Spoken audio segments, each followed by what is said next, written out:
জয় গুরু। বন্দে পুরুষোত্তম।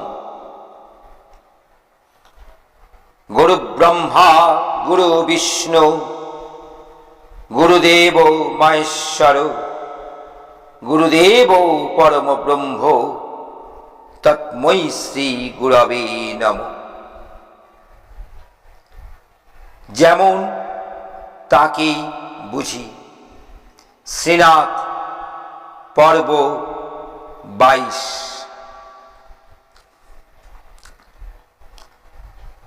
তিনি কর্মদাতা, তুমি কর্মকারক। তিনি পথ, তুমি পথিক। তিনি গন্তব্য, তুমি গমক। আবার বলতে পারো তিনি গণিত, তুমি গাণিতিক। তিনি বিজ্ঞান, তুমি বৈজ্ঞানিক। কিংবা তিনি স্বরলিপিবদ্ধ গান, তুমি তার গায়ক। তিনি আকাশব্যাপী বায়ু, তুমি তার শাসক। তিনি সামগ্রী, তুমি গ্রাহক। তিনি ভোগদ্রব্য, তুমি ভোক্তা।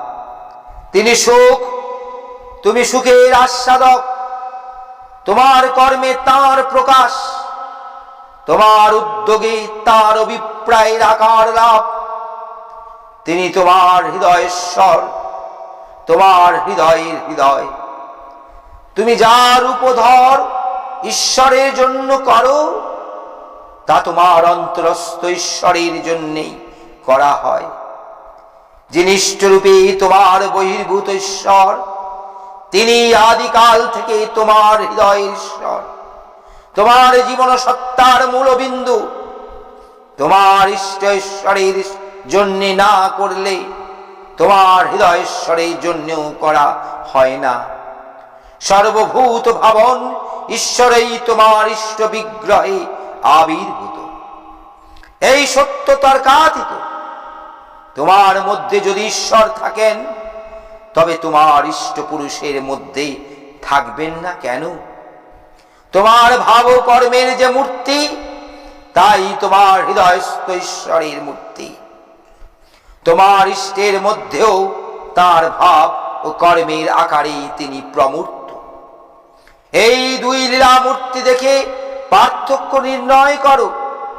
যদি বোঝো তোমার হৃদয়স্থ ঈশ্বর মূর্তি অপেক্ষা তোমার ইষ্টরূপী ঈশ্বর বিগ্রহ অধিকতর বিকশিত, অধিকতর পরিব্যাপ্ত, অধিকতর ব্রহ্মীভূত, অধিকতর আদি চৈতন্যে সমারূঢ়, অধিকতর বিজ্ঞানশীল, এক কথায় অধিকতর সমৃদ্ধ ও সর্বোপরি তোমার বিকাশ ধর্মের পরিপূরক, তবে তিনি তোমার হৃদয়েশ্বরের পূর্ণতর প্রকাশ। যে দেখবে সেই বুঝবে তিনি তারও পরিপূরক। বিচারেই বিচারেই প্রমাণিত হবে তিনি সর্বপরিপূরক। যিনি সর্বপরিপূরক, তিনিই তো সর্বভূতময় ঈশ্বর। তিনিই তোমার অন্তরস্থ আবদ্ধ আচ্ছন্ন ঈশ্বরের পরিমুক্ত পরিচ্ছন্ন অবিকৃত রূপ। তিনি সর্বজীবের চিদাশ্রয়, সর্বভূতে প্রাণের প্রাণ। তিনি সেই এক এবং অদ্বিতীয় সনাতন ঈশ্বর। তার মধ্যে তোমার মোহমুক্তি, তোমার পরিপূর্ণ পরিত্রাণ। সকল তনু ভাবতনু। ইষ্টতনুতে ঈশ্বর ভাবের সম্পূর্ণ প্রকাশ বলে ইষ্টতনুই হচ্ছে ঈশ্বর তনু। আর সেই তনুই তোমার উপাস্য। তোমার ভাবতনুর চিন্তা বিহার ও কর্মবিহারের তিনি আশ্রয়। সেই জন্যেই তিনি হলেন সকল মানুষের স্বাভাবিক আদর্শ, সকল সত্তাভিব্যক্তির সাধারণ অভিগম্য। তিনি আসেন বলেই তোমার বারবার আসা। তার অনুসন্ধানের উদ্দেশ্যেই তোমার মনের জিজ্ঞাসা, তোমার অন্তরের ব্যাকুলতা, তোমার চিন্তা শক্তি, ধারণা শক্তি, সব তাকে বুঝবার জন্যে, তাকে ধরবার জন্যে, তোমার কর্মপ্রবণতা তাকেই অনুসরণ করবার জন্য। সার কথায় তোমার জন্মগ্রহণেই তাকে গ্রহণ করবার জন্যে, তাকে পেয়ে তার মধ্যে আবার জাত হবার জন্যে, এই দ্বিজত্বের সংস্কার নিয়েই তোমার যাওয়া আসা, তার মধ্যে হওয়ার পরাকাষ্ঠা। তাই তিনি প্রভু, সর্বোত্তম হওয়ার ভাব অর্থাৎ বিকাশের নিদর্শন তাঁরই মধ্যে বিরাজমান। যা কিছু হওয়া যায় তিনি তা হয়েই রয়েছেন, তাই তিনি সদা প্রভু। আর তুমি তার দ্বারা পূরিত হচ্ছ, তোমার ভরণ আসছে তার ওই থেকে, তাই তুমি তার ভৃত্য। তিনি জগতের স্বাভাবিক প্রভু, আর জগৎ তার স্বাভাবিক ভৃত্য। তিনি বিবর্তনে বিগ্রহ হওয়ার রূপকার। মানুষ তাকে দেখে দেখে তার জন্য করে করে হতে থাকবে। সৌম, তুমি রামকে প্রসন্ন করো, তিনি প্রসন্ন থাকলেই তোমার ধর্ম, যশ ও স্বর্গ লাভ হবে। সীতার অগ্নি পরীক্ষার জন্য সূক্ষ্মদেহে দশরথ ইন্দ্রলোক থেকে সুরগণ সহ এসেছেন রাম সীতাকে আশীর্বাদ করতে।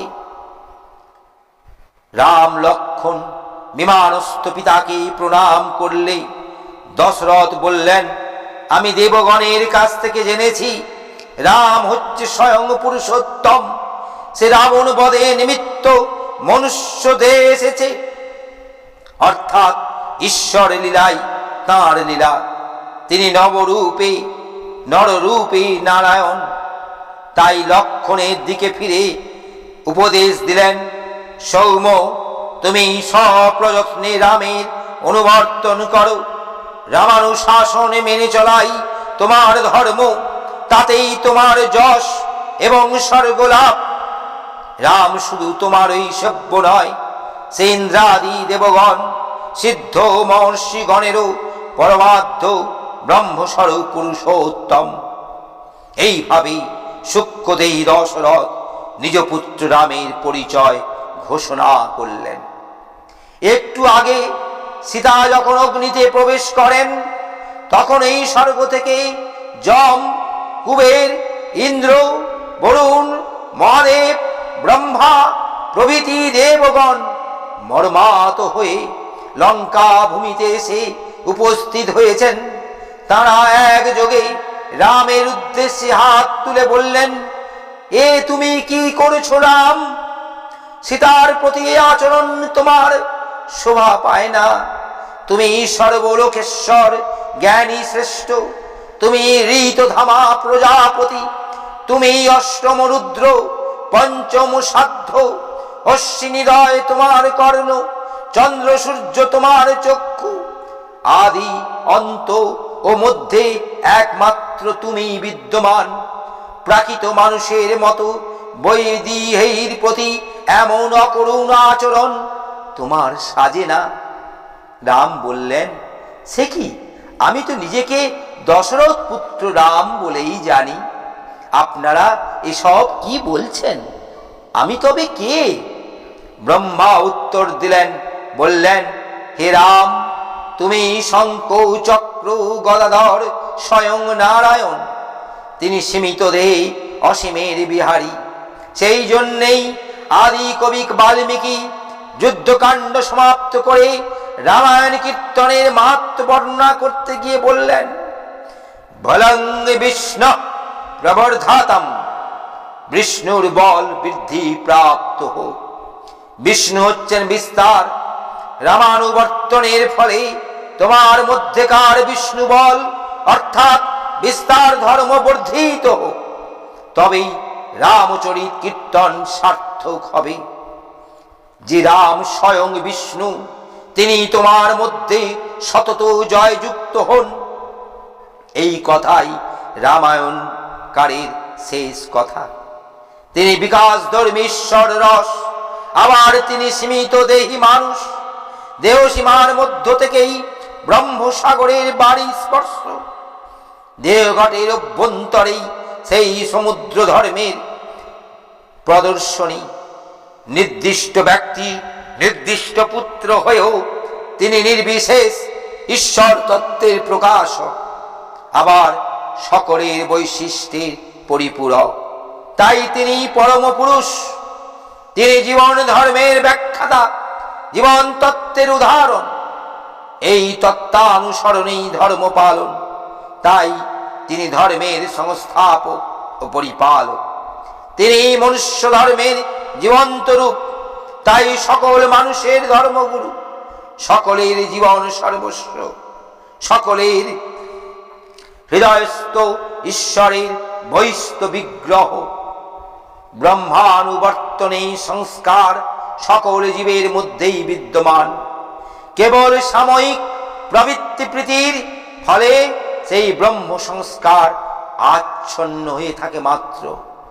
মূঢ় মানব সেই প্রবৃত্তি আচ্ছন্নতাকেই তার স্বকীয় সংস্কার বলে গ্রহণ করে থাকে এবং পুরুষাকারী অবিশ্বাসী দৈব নির্ভর ব্যক্তি সেই মোহ ধর্মকেই তার অন্তর ধর্মরূপে অনুসরণ করে, নিজেকে সনাতন ধর্মচ্যুত করে বিনষ্ট হয়। কুরুক্ষেত্র সমরের প্রাককালে অনেক প্রাজ্ঞ ব্যক্তি দুর্যোধনকে বুঝিয়ে সুঝিয়ে ধর্মপথে এনে তাকে যুদ্ধ থেকে নিরস্ত করার চেষ্টা করেছিলেন। পরামর্শ সভায় অন্যান্যের সঙ্গে মহর্ষি কর্ণ দুর্যোধনকে সদুপদেশ দিয়েছিলেন। মহর্ষি অনেক করে দুর্যোধনকে বুঝিয়েছিলেন, অনেক গাল গল্প উদাহরণ তুলে ধরেছিলেন এবং শেষকালে বলেছিলেন, দেখো বৎস, কৃষ্ণপক্ষীয় পাণ্ডবদের সঙ্গে যুদ্ধে অবতীর্ণ হওয়া মানেই বিনষ্টিকে আমন্ত্রণ করা।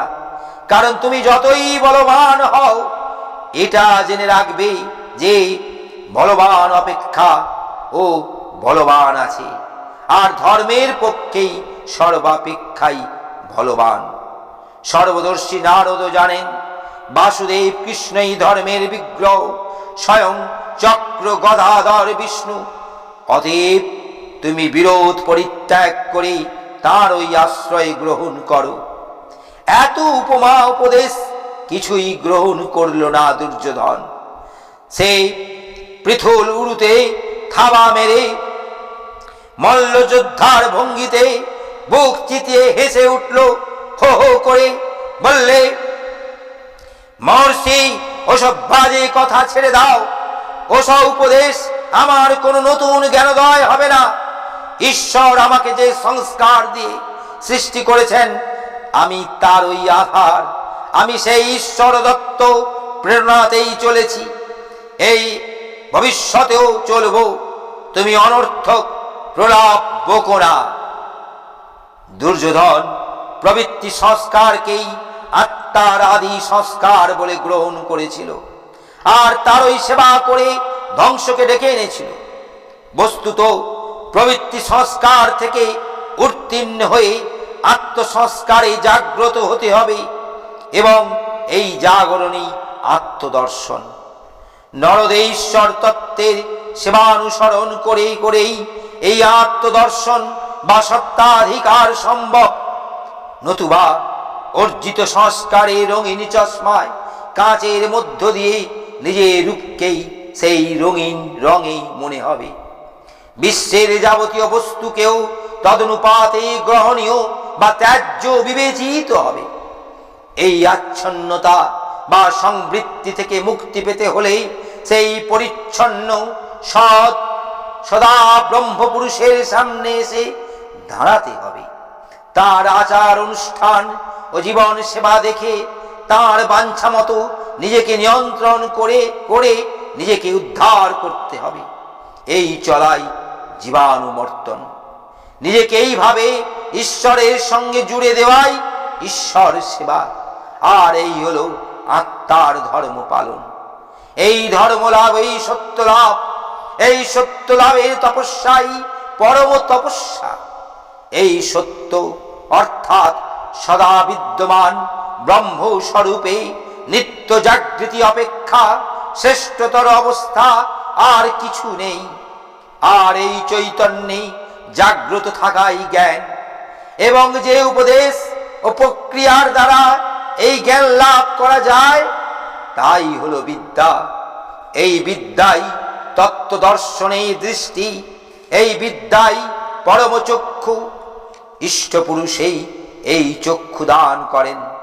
তার প্রদর্শিত পথে চলতে চলতেই আত্মজ্ঞান লাভ হয়।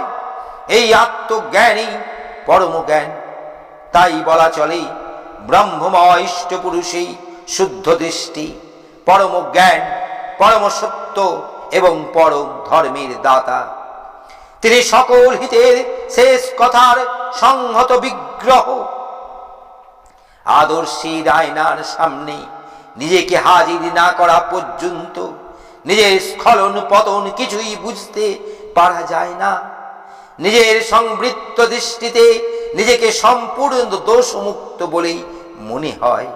অর্থাৎ ইষ্ট গ্রহণ না হওয়া পর্যন্ত প্রকৃত আত্মবলোকন সম্ভব নয়। ধৃতরাষ্ট্র ভবনে শ্রীকৃষ্ণ এসেছেন পাণ্ডবদের দূত হয়ে। তিনি বহুবিধ মিষ্ট যুক্তিসম্মত কথায় দুর্যোধনকে ন্যায় পথে আনবার চেষ্টা করলেন। পাণ্ডবগণের বীরত্বের কথাও বললেন। একা ধনঞ্জয় খাণ্ডব প্রস্থে ও বিরাট নগরে যে দুর্জয় শক্তির পরিচয় দিয়েছে, তার কাছে দুর্যোধন কি আবার দাঁড়াতে পারবে? স্বয়ং মহাদেব তার বাহুবলে পরিচয় অবগত আছেন। তাছাড়া ধনঞ্জয় ও অন্যান্য পাণ্ডব আমার অনুগত থেকে সর্বদাই ধর্মচারণ করছে। এই অবস্থায় শক্তি বা ন্যায় সকল দিকের বিবেচনাতেই তাদের সঙ্গে মিত্রতা স্থাপন করে বসবাস করাই দুর্যোধনের কর্তব্য। সব কথা শুনে দুর্যোধন কৃষ্ণকে বললে, তুমি বিবেচনা না করেই কেবল পাণ্ডবদের প্রতি প্রীতিবশতেই আমার নিন্দা করছো। শুধু তুমিই নও, আমার পিতামহ বিদুর, আচার্য, দ্রোণ সবাই সতত আমার দোষ দর্শনই করেন। পাণ্ডবদের কোনো দোষই তাদের চোখে পড়ে না, কিন্তু আমি নিজেকে উত্তম রূপেই বিচার করে দেখেছি। আমি নিজের ছোট বা বড় কোনো দোষই দেখতে পাইনি। আমি সম্পূর্ণ দোষমুক্ত। ইষ্ট পরিপেক্ষায়, ইষ্ট পরকলায় নিজেকে দর্শন না করলে নিজের কোনো দোষই ধরা পড়ে না। প্রবৃত্তির মোহচন্ন চোখে নিজেকে সর্বাঙ্গ সুন্দরী মনে হয়। প্রবৃত্তি পরাতন্ত্রতাই ব্রহ্ম চৈতন্য থেকে সত্তা চৈতন্যকে বিচ্ছিন্ন করে, আর সেই বিচ্ছেদ থেকেই জাত হয় অহংকার, অর্থাৎ নতুন একটি আত্মবোধ। তাই যে যত বেশি প্রবৃত্তি পর্যদস্ত, প্রবৃত্তির হাতে যত বেশি পরাজিত, সে তত বেশি অহংকারী। দম্ভ, দর্প প্রভৃতি আহতের আর্তনাদ, প্রবৃত্তির হাতে যে যত বেশি মার খাচ্ছে, সে তত বেশি দম্ভ দেখাচ্ছে, তত বেশি দর্প প্রকাশ করছে। দুর্যোধন একটি দৃষ্টান্ত। সে সর্বকালের সর্বদেশেরই বিদ্যমান। তুমি নিজের অহংকারে মত্ত, তাই পরম পুরুষের জীবনচর্যায় তুমি আস্থাহীন। নিজের চেয়ে বড়, নিজের চেয়ে সম্পন্ন, নিজের চেয়ে ধী সম্পন্ন, নিজের চেয়ে কৃতকর্মা এবং নিজের চেয়ে বিবেচক আর কেউ আছে বলেই তুমি মানতে পারো না।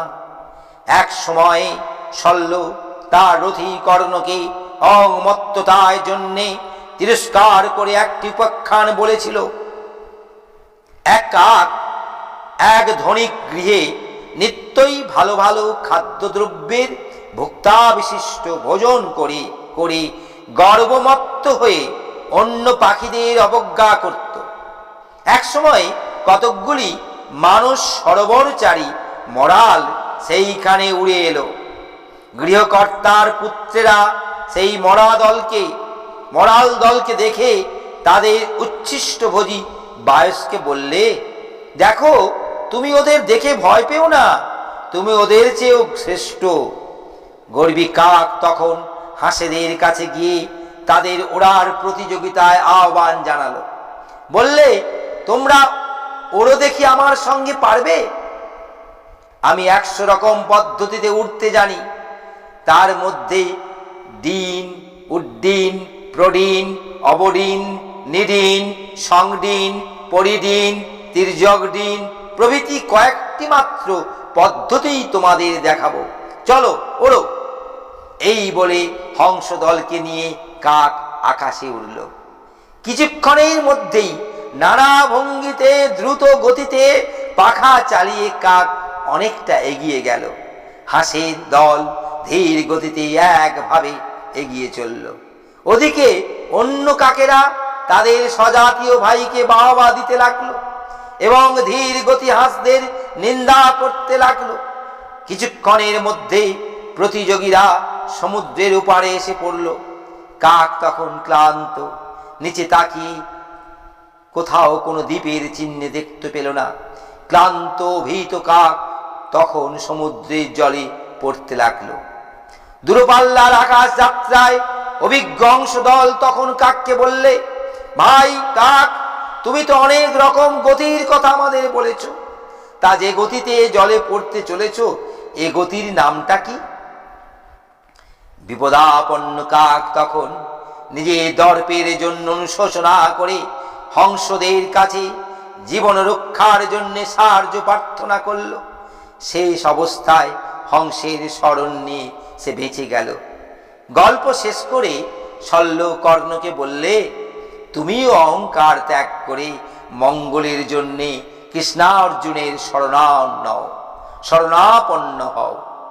নিজের অল্প বুদ্ধির জন্যেই তুমি নিজেকে শ্রেষ্ঠ বলে মনে করো, তাই প্রকৃত শ্রেষ্ঠের সংসর্গে যা কিছু হিতের সম্ভাবনা তা থেকে তুমি বঞ্চিত হও। তুমি নিজেই নিজেকে দীন করে রাখো, ফলে বর্ধিত না হয়ে সংকুচিত হও, অর্থাৎ জীবনকে মৃত্যুর হাতে সমর্পণ করো। এত কষ্ট করে যে ধারণ তাকে কাজে লাগালো না উদ্দেশ্য সিদ্ধিতে। তাই ঠাকুর বললেন, বৃদ্ধির কথা, তোমাকে যেমন বাঁচতে হবে তেমনি বাড়তেও হবে। বস্তুত বারবার জন্যেই বেঁচে থাকা, বৃদ্ধির জন্যেই জীবনের প্রয়োজন, দেহচর্যার আয়োজন। নতুবা শুধু দেহ কিছুই নয়। যে দেহ ভাণ্ডে তুমি নিত্য মরছ, নিত্য ছোট হচ্ছ, সে দেহে কি দরকার? সে দেহ তো তোমার বৈরী। দেহ হলো বাঞ্ছা সিদ্ধির কর্মশালা, আর বাঞ্ছা হলো ক্রমবৃদ্ধি, বেড়ে বেড়ে ব্রহ্মাশ্রিত হওয়া। উপায় হলো ব্রহ্মবিগ্রহের সেবানুসরণ। যিনি বৃদ্ধি স্বরূপ তাঁর অনুবর্তন অনুচরণ। এই মূলবাঞ্ছা থেকে যদি ভ্রষ্ট হও তবে তুমি দেহধারী হয়েও মৃত। জীবন ধর্ম পরিপালনেই ব্রহ্ম সেবা, ব্রহ্মময় পুরুষকে দেখে দেখে ব্রহ্ম সংযোজন সাধন করাই ঈশ্বর সেবা। তাই যে জীবন ধর্মকে উপেক্ষা করে সে ঈশ্বর বিদ্রোহী।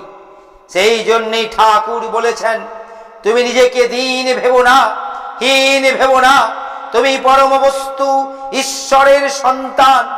তোমার মধ্যেই রয়েছে পরম সত্য ও পরম শক্তির বীজ।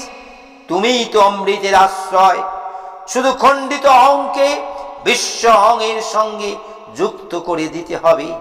যিনি বিশ্ব আমিত্বের নিয়ে দেহসীমায় বিহার করছেন এবং ভূমণ্ডলকে তৎচৈতন্যে আকর্ষণ করছেন, তিনি তোমাকে সেই অখণ্ড চৈতন্য লোকে মুক্তি দিতে পারেন। তাই তার সঙ্গে নিজেকে বদ্ধ করো। অন্যের সঙ্গে বন্ধনই বন্ধন, তার সঙ্গে বন্ধনই মুক্তি। জয় গুরু, বন্দে পুরুষোত্তম।